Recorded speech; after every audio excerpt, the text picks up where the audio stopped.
Hi everybody, this is Alberto Adriano, Director of Sales at Glow Panels.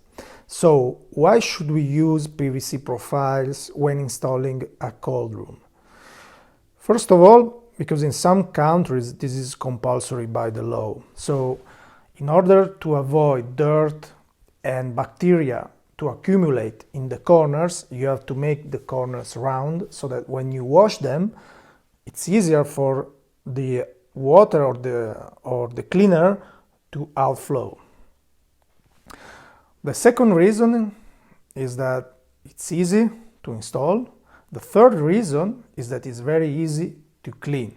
So these three reasons together makes PVC profile a very interesting and a very hygienic product for your cold rooms. Thanks.